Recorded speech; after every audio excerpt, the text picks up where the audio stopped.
चलिए आज हम बात करने वाले हैं एक स्पेशल स्ट्रक्चर की। अब देखिए, आप सभी जानते हैं मैं आपको इंग्लिश पढ़ा रहा हूं, ठीक है ना। लेकिन मैं इंग्लिश किसके कहने पर पढ़ा रहा हूं? मैं इंग्लिश पढ़ा रहा हूं आपको अपने बॉस के कहने पर, अपने बॉस के कहने पर। तो बॉस के कहने पर इसकी इंग्लिश क्या होगी? इसके लिए हम यूज करते हैं एक फ्रेज का, eight the behest of my boss. My boss की जगह कुछ भी आ सकता है, eight the behest of, eight the behest of. Clear है यहां तक बात? तो चलिए मैं इंग्लिश पढ़ा रहा हूं, बोलेंगे I am teaching English, I am teaching English eight the behest of at the behest of my boss. my boss. I am teaching English I am teaching English eight the behest of at the behest of my boss. my boss. हो सकता है आप English सीख रहे हैं और अपने पापा के कहने पर सीख रहे हो, बोलेंगे I am learning English I am learning English eight the behest of at the behest of my father. my भाई father. पापा के कहने पर। अब पापा ने हो सकता है आपसे रिक्वेस्ट की हो, आपको कोई कमांड दी हो, वो कुछ भी हो सकता है, बस कहा है उन्होंने। हो सकता है ऑर्डर्स दिए हो आपको, हो सकता है आपसे रिक्वेस्ट की हो, मुझे नहीं पता, लेकिन कहा उन्होंने ही है, ठीक है ना। यार मेरी एक फ्रेंड है और उसने मुझे ब्लॉक कर दिया, बोलेंगे my friend My friend blocked me. blocked me. लेकिन किसी के कहने पर तो किया, किसी ने तो कहा होगा उसको कि भाई हेमंत सर से बात मत करो, ठीक है ना। फ्रेंड है वो मेरी, बोलेंगे she blocked me She blocked me eight the behest of at the behest of her boyfriend.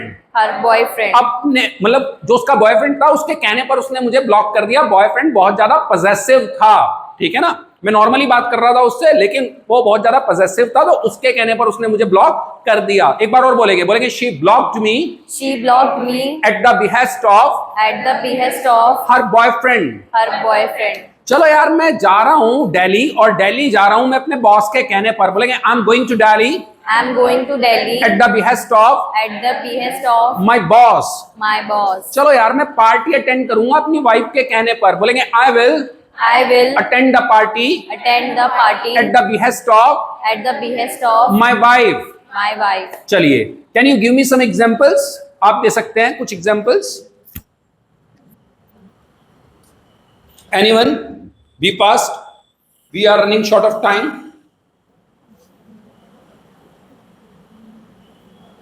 B fast, yes. I am giving competitive exams at the behest of my brother.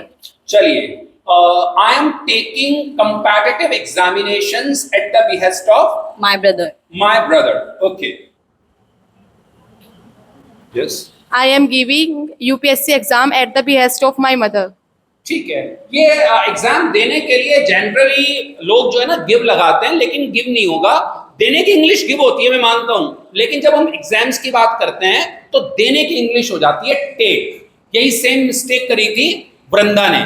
नहीं, देने की English give he होती है, मैं मान रहा हूं, लेकिन एग्जाम के लिए देने की इंग्लिश क्या हो जाती है? टेक हो जाती है। तो ध्यान रखेंगे। Okay, anyone? कोई और? Yes, Upmanyu. I went to my relative's marriage at behest of my parents. One more time.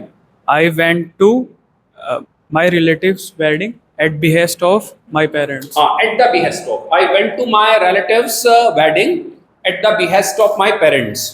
My sister mopped the floor at the behest of my mother. My sister mopped. Second form लगा रहे हैं या Mop. Mop.